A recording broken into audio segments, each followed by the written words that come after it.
Students. Yes, students. Today our next exercise is 8.2 exercise. Okay, students. So first question of this exercise is: a man got a 10% increase in his salary. If his new salary is 1,54,000, find his original salary. Okay, students. So he said a man got 10% increase in his salary. So we will let original salary is equal to X. So according to question, he said 10% increase. Means yes, this salary is 100%. This salary is 100%. So he got 10% increase means 110%.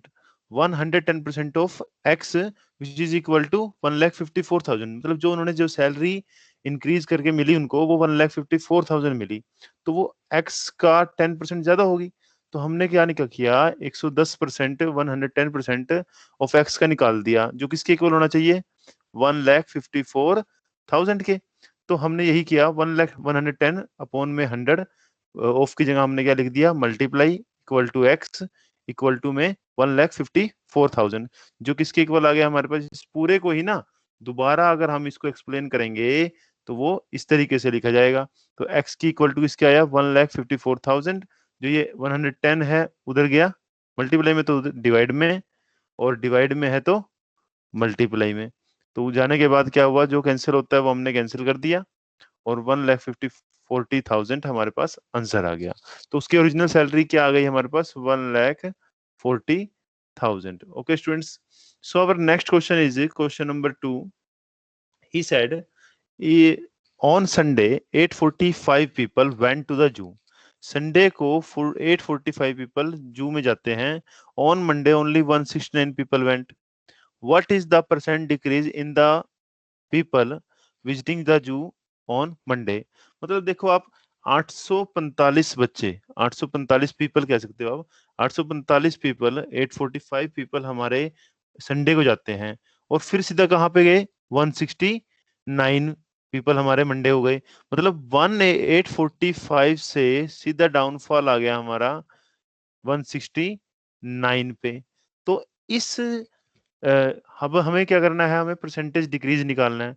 तो कितने लोग पहले decrease हुए, पहले हम ये निकालेंगे। तो हमने कहा people decrease is equal to 845 minus 169, जो इक्वल किसके आया हमारे पास, 676 के। ठीक है, तो क्वेश्चन क्या कहता है कि हमें ये बताना है कि what is the percent decrease in the people visiting the zoo on Monday. कितने परसेंट डिक्रीज हुए। अब हमें तो नहीं पता कितने परसेंट डिक्रीज हुए, बट हमें ये पता है कि अगर हम कहें कि x% ऑफ 845, मतलब इतने लोग डिक्रीज हुए। अब इसी चीज को हम परसेंटेज में दिखाएंगे, मतलब ये कितने परसेंट डिक्रीज हुए, उनकी क्वांटिटी हमारे पास 676 दी हुई है। तो हमने कहा x% of 845 is equal to किसके आएगा, 676 के आएगा। तो x अपॉन में 100 मल्टीप्लाई 845 इक्वल टू 676। और वैसे जैसे पहले क्वेश्चन में सोल्व किया था, सेम टू सेम हम वैसे ही सोल्व करेंगे। अब ये 100 जो डिवाइड में है उधर जाएगा मल्टीप्लाई में, और जो मल्टीप्लाई में उधर जाएगा डिवाइड में। सोल्व कर दिया, सोल्व करने के बाद x की वैल्यू क्या आ गई, 80। तो हमारा डिक्रीज परसेंटेज क्या आ गया, 80%। Okay students, next question is question number 3। A shopkeeper buys 80 articles for 2,400 and sells them for a profit of 16%। एक शॉपकीपर ने 80 आर्टिकल्स को 2,400 का खरीदा और उसको बेच दिया कितने पे, 16% पे। ठीक है ना। You can open your mathematics if you are not opening, if you are not opened. Okay, so question is very simple. A shopkeeper buys 80 articles, 80 articles buys करता है 2,400 में और सेल कर देता है 16% पे। सेलिंग प्राइस निकालना है वन आर्टिकल का। तो हमने कहा कॉस्ट प्राइस ऑफ 80 आर्टिकल्स कितना है, 2,400। हमने cost price of one article निकाल दिया, 2,400 अपॉन में 80। तो कट किया हमने, कट करने के बाद हमारे पास क्या आ गया, 30। तो प्रॉफिट कितना आया हमारे पास, 16% का, ये दिया हुआ है हमारे पास। हमने कहा सेलिंग प्राइस, कॉस्ट प्राइस देखो ये है। अब selling price of one article कितना होगा, हमने प्रॉफिट 16% का गेट किया। तो अगर वन आर्टिकल का जो कॉस्ट प्राइस है, मतलब 100% प्राइस ये है हमारे पास, और प्रॉफिट हमने 16% का किया, तो जो हमारे पास सेलिंग प्राइस होगा वो क्या होगा, 116% ऑफ 30।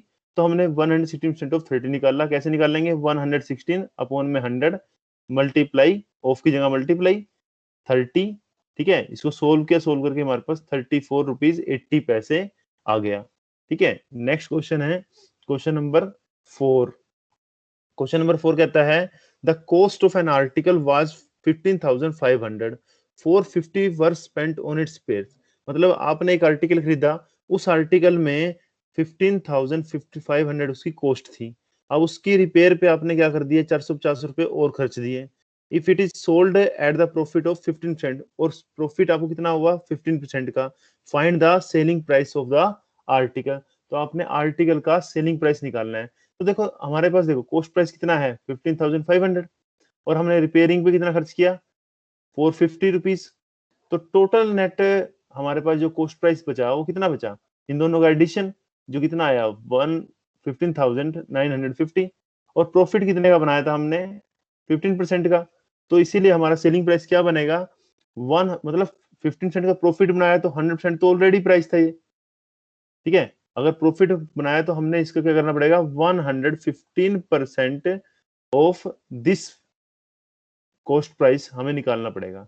तो हमने सोल्व किया, निकाला, हमारा 18,342.50 पैसे हमारा ये अमाउंट आ गया। तो नेक्स्ट क्वेश्चन नंबर 5 कहता है अब वीसीआर, अब देखो दो आर्टिकल एक साथ दिए हुए हैं। अब VCR and TV were boat for ₹8,000। मतलब एक वीसीआर और एक टीवी, ये दोनों के दोनों हमें 88,000 के हमने परचेज किए हैं। उसके बाद शॉपकीपर कहता है अगर पहले वाले को परचेज करने में लॉस हुआ 4% का, और दूसरे वाले को परचेज करने में प्रॉफिट हुआ 8% का, तो इस केस में आप गेन और loss percent in the whole transaction बताओ कि क्या होगा। हमने कहा कॉस्ट प्राइस ऑफ वीसीआर कितना है? 8,000, और हमें लॉस कितने का हुआ? 4% का। मतलब ये ऑलरेडी कितना परसेंट अमाउंट है? 100%। और अगर हमें लॉस 4% का हुआ तो हमने इसको सेल किया कितने पे? 96% पे। तो हमने इसी अमाउंट का 96% निकाल लिया। तो 96% हमारा कितना आया? 7,680।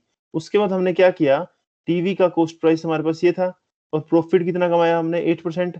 तो 108% निकाल दिया 8,000 का, क्योंकि यही सेलिंग प्राइस आएगा हमारे पास। तो सेलिंग प्राइस हमारे पास आया 8,640। ओके स्टूडेंट्स, तो उसके बाद वो कहता है कि फाइंड द गेन और लॉस परसेंट निकालना है आपने, ठीक है ना। तो देखो सेलिंग प्राइस कितना बना हमारे पास? पहले दोनों दोनों का अगर हम यूनाइट करें टोटल सेलिंग प्राइस, तो 7,680 प्लस 8,640, तो टोटल हमारे पास 16,320 बना।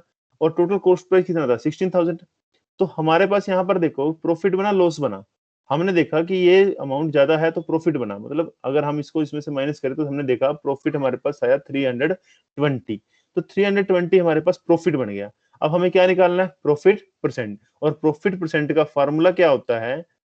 प्रॉफिट अपॉन में कॉस्ट प्राइस मल्टीप्लाई 100, जो किसकी इक्वल आया? प्रॉफिट कितना था? 320, तो हमने 320 रख दिया। और कॉस्ट प्राइस कितना था? 16,000, तो हमने 16,000 रख दिया। मल्टीप्लाई 100, सोल्व करा हमने, 2% हमारे पास क्या आ गया? Profit percent. Okay students, so next question is question number 6। He said, ध्यान से देखो मैथमेटिक्स में बच्चों, during a sale, during a sale a shop offered a discount of 10%। एक शॉप क्या करती है? ऑफर करती है डिस्काउंट कितने का? 10% का, on the marked price of all the item. अगर सारे आइटम के मार्क प्राइस जो है उसके ऊपर 10% का डिस्काउंट देती है। What would the customer have to pay for the pair of jeans marked at 1,450 rupees and two shirts marked at 850 each. मतलब हमने कहा जींस का मार्क प्राइस कितना है? 1,450 रुपीज, और mark price of two shirts कितना है? 1,700, ठीक है ना। तो टोटल हमारे पास अमाउंट कितना बन गया? इन दोनों का एडिशन 3,150, और डिस्काउंट कितने का मिला हमें? 10% का। मतलब ये टोटल अमाउंट हमारा 100% है, और डिस्काउंट अगर 10% का मिल गया तो हमें ये कितने कितने का पड़ गया? 90% इसका अमाउंट हमें देना पड़ा। तो हमने जितना अमाउंट देना है, मतलब सेलिंग प्राइस, 90% उसका निकाल दिया, किसका? जो हमारे को मार्क प्राइस दिया हुआ था। तो हमने इसका 90% निकाला तो कितना आया हमारे पास? 22,835 रुपीज, ठीक है। अब हमें ये अमाउंट पे करना है। नेक्स्ट क्वेश्चन नंबर देखेंगे, क्वेश्चन नंबर 7। अब ये थोड़ा सा इंपॉर्टेंट क्वेश्चन है। इसको मैंने थोड़ा सा अच्छे तरीके से एक्सप्लेन भी किया है, क्योंकि इसमें थोड़ा ना फ्रैक्शन भी है इस क्वेश्चन में। क्वेश्चन नंबर 7 में देखेंगे आप, a milkman sold 2 of his buffaloes for 20,000। Milkman क्या करता है, सोल्ड करता है 2 of his buffalo for 20,000 each. On one he made a gain of 5%। एक में क्या करता है, 5% का गेन करता है, और दूसरे में लॉस करता है 10% का।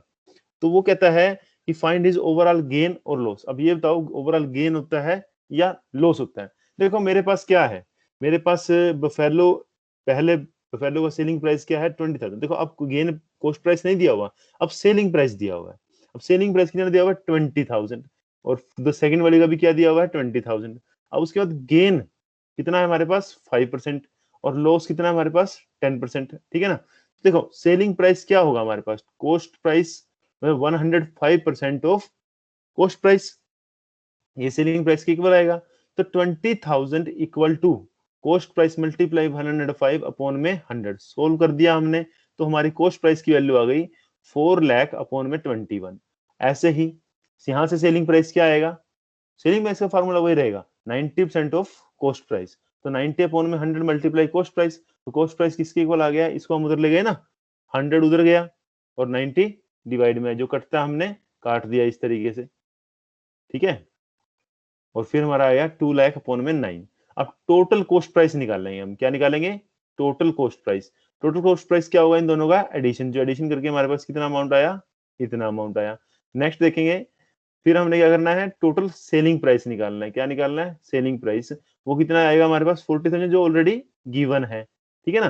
तो लॉस हमारे पास कितना बना, लॉस हमारे पास कितना बना, इस अमाउंट में से ये वाला अमाउंट माइनस कर देंगे। तो एलसीएम लिया, एलसीएम लेके हमारे पास आंसर आया 80,000 अपॉन में 63। इसको कट करेंगे, जब इसको कट कर देंगे, कट करने के बाद ठीक है, हमारे पास कितना अमाउंट बचेगा 1269.84 अप्रोक्सीमेटली। तो ये हमारा selling price, total selling price, sorry total हमारे पास जो अमाउंट आया वो इतना आया। फाइन स्टूडेंट्स, कोई प्रॉब्लम। ठीक है, तो नेक्स्ट हमारे पास क्या है, क्वेश्चन नंबर 8। क्वेश्चन नंबर 8 में क्या है, the price of A TV, the price of A TV, the price of A TV is 13,000। TV का प्राइस कितना दिया हुआ 13,000, और सेल टैक्स लगा 12% का। तो अमाउंट बताओ कितना देगा। देखो टोटल 13,000 हमारे पास है, और सेलिंग सेल टैक्स 12%, मतलब हाँ जो अमाउंट देना पड़ा वो 112% ऑफ 13,000 देना पड़ा। तो 112% निकाला हमने 13,000 का, वो आया 14,560। ये अमाउंट हमें पे करना पड़ा। Okay students, thank you very much, have a nice day.